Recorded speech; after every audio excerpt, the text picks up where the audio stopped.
Hi everyone, I am Heather, and I want to welcome you to Magnificent Authors Podcast, brought to you by Magnificent Mamas. This is the show where we'll celebrate the magic of storytelling and the power of words. I'm your host, Heather, and each week I'll be sitting down with incredible authors from all walks of life to explore their creative journeys, uncover their writing secrets, and delve into worlds they create. Whether you are an aspiring writer, a passionate reader, or simply curious about the minds behind your favorite books, this is the podcast for you. So grab a cozy blanket, pour yourself a cup of tea, and get ready to be inspired by the magnificent authors who join us. Let's dive in. Hi everyone, I'm Heather with Magnificent Mamas and Magnificent Authors Podcast. We're joined here today with author Mindy Killgrove. Mindy, do you want to go ahead and introduce yourself? Hi, everyone. Thanks for listening today. I am Mindy Killgrove, and I write mostly romance stories and cozy mysteries. So if you're like me and you like to snuggle up with a good book or lay by the pool and relax with something that's kind of fun and flirty, then you might want to try one of my books. Awesome. That was perfect. Thanks. So, cozy. You want to tell me a little bit about those books first? Sure.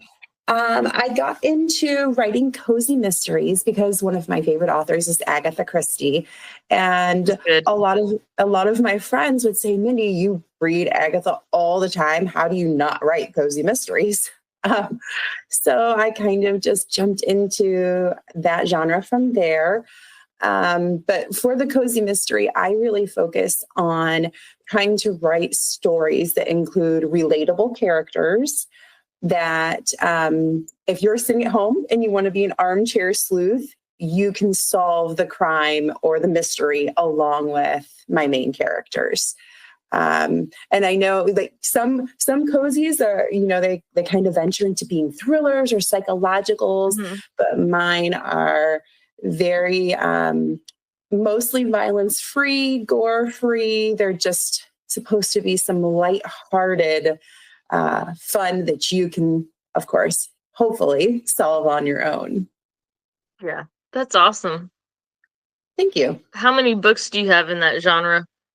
Right now, I have 4 cozy mysteries. They're all from the same series.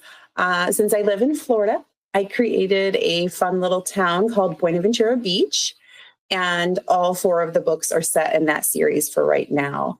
But I do have plans to continue writing more cozies with the same cast of characters and, of course, introducing new people along the way because I love my Buenaventura Beach folks. That's awesome. That is very cool. How in-depth was the world building for that? Because it's a series, I felt like I was able to attack it kind of slowly and piece by piece, where I really set up the main characters in that first book and gave them this nice little quaint town where they could live. But as we got into book 2 and especially book 3, and I was introducing more people and, of course, more parts of the setting, it just continues to build that world.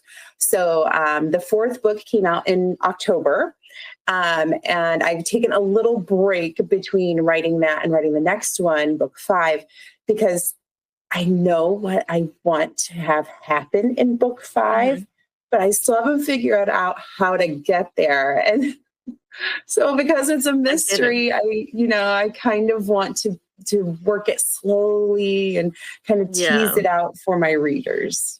So I'm working on it. Do you do outlining or are you a pantser? For sure. I'm an outliner. I've written 3 books that I just kind of wrote for fun without the outline and just typed away.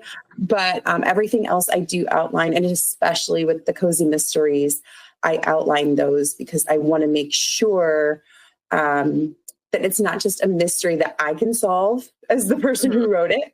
I want there to be intentional clues that I drop along the way so that my readers aren't baffled. Yeah, that makes sense. It sounds really good, honestly. Thank you. You want to tell us about your other books in the other genre? Sure. I write mostly contemporary romances right now, but for about a year and a half, 2 years, I was a ghostwriter professionally. And so I've written, I think it's 37 or 38 Wow. historical fiction pieces, as well as 40 historical fiction short stories.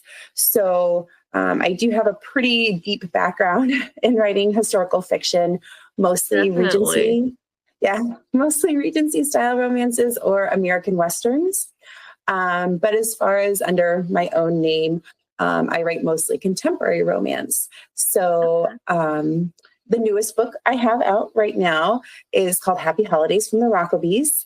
And it's a Christmas themed, lots of fun baking and all kinds of holiday treats and goodies. And of course, a fun love story along the way, too. Nice. Gotta have a little bit of romance in there. Yes. So would you say your romance is like spicy or just, I know there's different levels. Yes, yes. Good question. So my romance stories tend to be on the very sweet, clean side. Mhm. There are a couple of my books where it dips a little bit higher, where we might call it like a banana pepper, right? I know a lot of people describe their spice using the pepper system, and mine tend to be those sweet chilies as opposed, or the green peppers even, because I really enjoy, for my personal viewing pleasure, I love watching Hallmark romances. Yes. Yes, yes, right. So we Hallmark, all Lifetime. Yes. Oh gosh, yes. So all the Hallmark and Lifetime I can handle. And so a lot of my books end up having that very sweet twinge to them where my characters do kiss, but it's mostly just kisses. And if there is anything more, I tend to do a fade to black or a closed door Yeah, situation. definitely. I know my daughter was reading this one book on a reading app once. My daughter's 16, Hmm. and I walked in and or maybe it was an audiobook. Actually, yeah, it was an audiobook.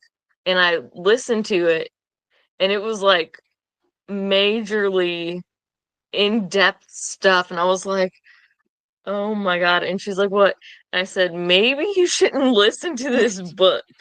And she's like, oh, I just ignore it. I was like, oh, okay. I was like, I this is get a little it. graphic. It was funny.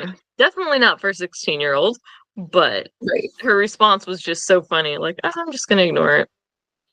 So, It's kind of funny because I have a niece who's 17, and I walked into her bedroom one day and she had a couple of books, up on a shelf, and one of them I spotted and I went, "Ooh," and I oh said, no. "Have you read that yet?" Because my understanding is that's a very dark paranormal romance, and she's like, "Oh yeah, I loved it," and I went, "Oh no," Oh geez. That's but funny.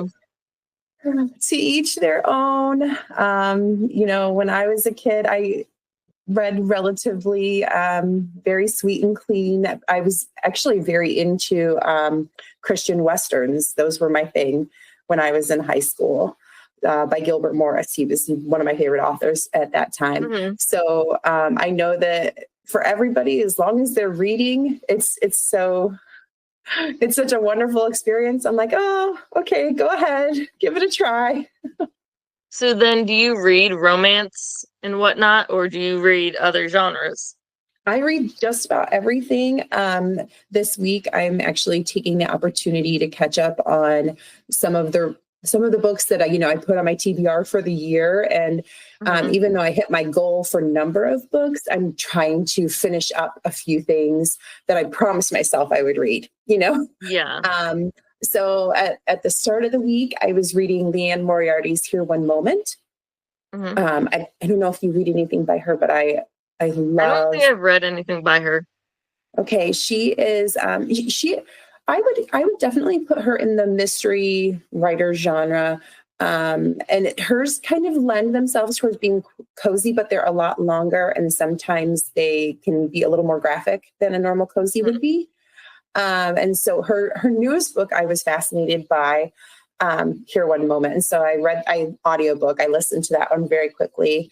And then I was rereading Stephanie Meyer's Midnight Sun. Because when I was younger, I was a big fan of the Twilight Saga. And then when Edward's story came out, I got really into that. And then this was, I think it's maybe the second. I haven't read those books in forever. Oh, did you like them though?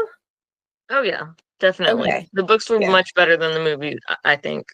Oh, and it was funny, like as I was, rereading it the last couple of days, I was telling my husband, because he read them at the time when they first came out, I was telling him, how many of the romance moments that the movies leave out.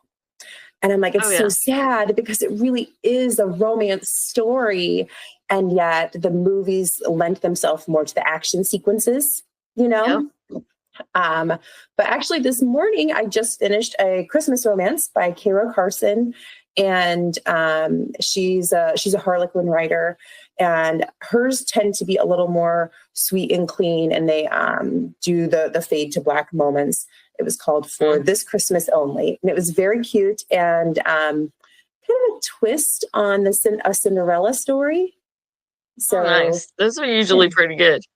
Yeah, it was cute. It was that modern day fairy tale, but not too glitzy to the point where you're like, oh, that stopped being realistic. So I really enjoyed it. I mostly read mysteries and romances, and that happens to be what I write. But I would say as far as reading is concerned, I pick up pretty much anything that looks good or someone else has recommended. Yeah. When I was a kid, this is kind of a funny story, but when I was very young, I'm talking like first grade, maybe, my school participated in a program called the Young Authors Program. Okay. And so every year they would have all of the students write their own books, and then they would, depending on who your teacher was, they would go through like a cute little publishing process where some of them would put some real effort into it and create book covers and require us to do illustrations. And sometimes we typed it because, this was back in the day where you had to use a typewriter. But so starting when I was I believe it was first grade, I always participated in the Young Authors Program. And then we would go to a conference, which it's kind of funny for me to think of it now, being that young, going to a conference where we would present our books and we would share them. We would meet other young people who had also written books and who enjoyed reading books. That was sort of the heart of the conference, is that not only did you write, but you had to enjoy reading. So from a very young age, I was, I guess, given the freedom to do that. And then when I was in college, I double majored as an education major to teach high school English. But then my secondary major was English composition. So so I actually do have a degree. That's awesome that you use. Yes. A major thing, because so many people don't use their degree. Well, a lot of times it's really difficult because for about 15, almost 16 years, I was a teacher. I was an English teacher. Most of the time I taught high school English for seniors usually. So I was very focused on literature and, of course, the writing aspect and teaching writing. So I sort of took a break from doing the writing thing and just got back into it the last few years. Yeah, I get that.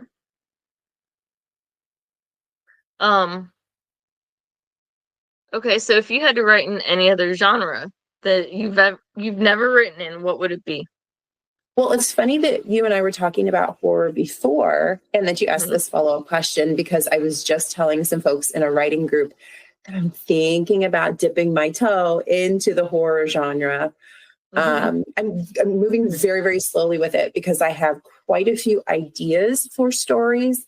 But I want to make sure that my writing becomes suspenseful enough Because like I said, with my cozies, I do try to think of the reader and how they're going to try to work out the mystery. Whereas with horror, you're not always focused on that same thing. Sometimes it can be an open ending.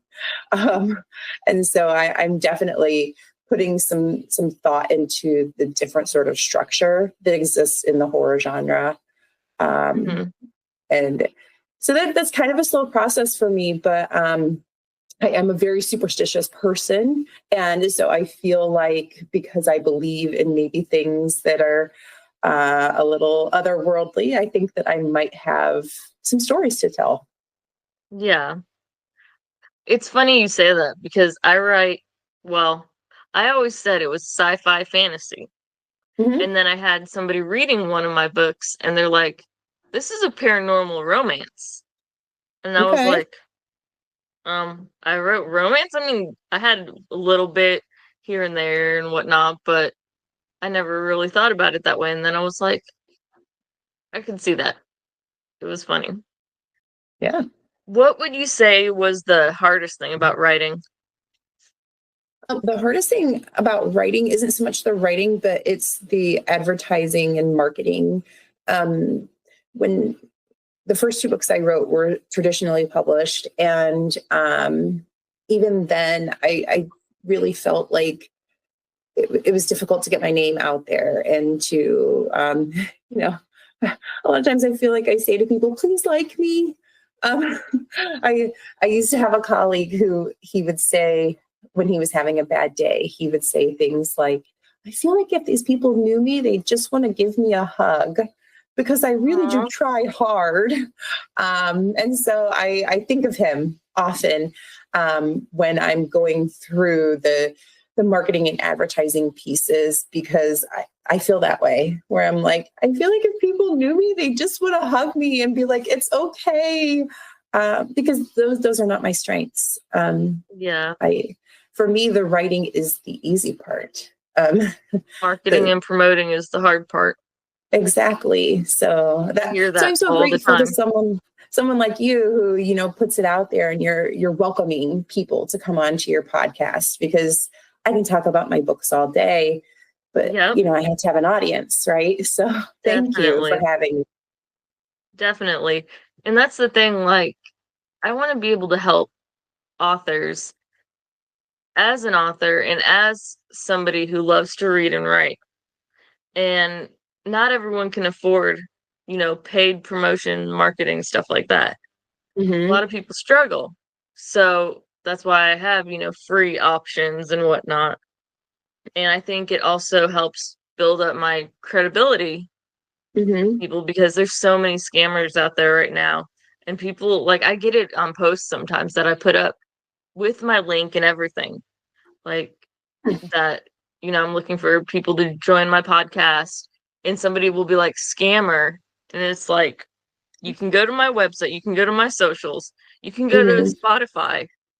Like, legit, come on, people. And it's sad, but it is what it is. But, people do get scammed so often that it makes it difficult to trust. Definitely. It's just, sad when you're trying to help somebody, and if they look at your profile, they'll see your real, pictures with your kids, things like that. And it is what it is, I guess. Yeah. What kind of advice would you give an aspiring author? People ask me this quite often, and I'm sorry. No. I think it's a good thing. I think it's a good question to ask, because, but my answer tends to be the same. That's where I was going with that. Is I usually tell people that if they have a story that they want to tell, they should just tell it. Because a lot of times I meet people who say, I have this story, but I just read it over here, or I saw it over there, and I can't believe it because I thought, it was so unique, and then I saw it. And I tell them, if you have something that you want to write, just write it, because your perspective, the way you carry it forward with your setting or your characters or their actions or their dialogue, is going to make it unique. Even like I was talking about earlier, I'm reading a modern day retelling of Cinderella. Well, That story's as old as can be. Yeah, there's a ton of those. Right? So, but it certainly didn't stop that author from creating a really great story, but telling it her way. And so that tends to be the advice that I give people, is not to worry about if someone's going to read it later or who they're going to compare you to later. Just tell the story you want to tell. I don't know if you're the same way, but like there's the type of authors that get into writing for the money, thinking they're going to, become a bestseller and, get tons of money. But there's the real, in my opinion, like the real authors that just want to tell their story and would love it if just one person read their book and be satisfied, compared to like, a million. Mm-hmm. But that's kind of my thought on it. Oh, yeah. Yeah. I mean, you and I were talking about Hallmark movies earlier. Mm-hmm. What I wish is that someone would read my book and be like, hey, this is like a Hallmark movie. And then it would become a Hallmark movie. That's what I'd really love. If we're talking about like grand ambition. If your book became a movie, who would you want to star in it? Oh, what a fantastic question. I really don't know. Because I have so many books across varying genres. And in all of them, I do try to describe my characters really well. But also I feel like if characteristics were changed because some actor or actress was great for the role, but they didn't necessarily look like the people, I would be okay with that. Yeah. So it's hard to say. The other day I was watching a Hallmark Christmas movie and Wes Brown was in it. He's a pretty popular actor as far as the, Hallmark Channel is concerned. And I just thought, he's not exactly any of the characters I've ever written, but if he could be an actor for one of my characters, I would love that. So I suppose I could say I adore him as an actor and could see him playing some of my roles, but I don't know how. That's my dog Vader looking out the window. Vader. But what was I going to say? I was going to say something. You said, I don't know how. I don't remember now. I hate when that happens. Oh, well. I can't remember. I'll remember at 3 o'clock in the morning. Gotcha. I do have to get ready to wrap up. I've got another call here in about 10 minutes or so. But it's been awesome talking to you and getting to know you and your books. And it's just been awesome. You've been wonderful. Thank you. Thanks, Heather. I really appreciate it. You're welcome. And like I said, we'll share your books on social media, links to your books, that kind of thing, the day that this podcast airs. So, okay. Let me know if there's anything else you need from me. Whatever you need. Definitely.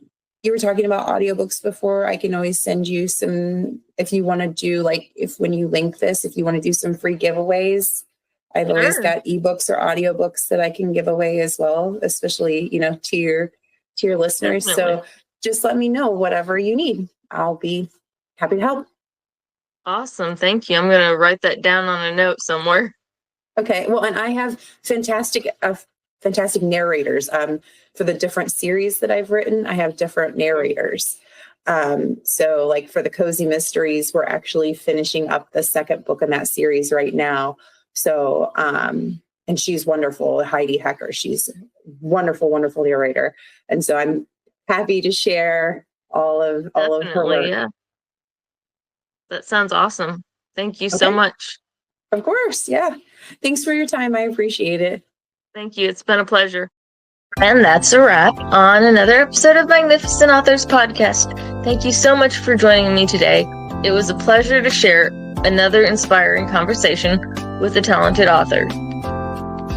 If you enjoyed this episode, don't forget to subscribe to Magnificent Authors Podcast so you don't miss any of our upcoming conversations with amazing writers. And be sure to check out Magnificent Mamas on our website, which is www.magnificentmamas.us, or on our Facebook page for more inspiring content from incredible authors. I'd love to hear your thoughts on today's episode. What resonated with you the most? Head over to Facebook or leave a comment on our website and let me know. Until next time, keep reading, keep writing, and keep those imaginations soaring.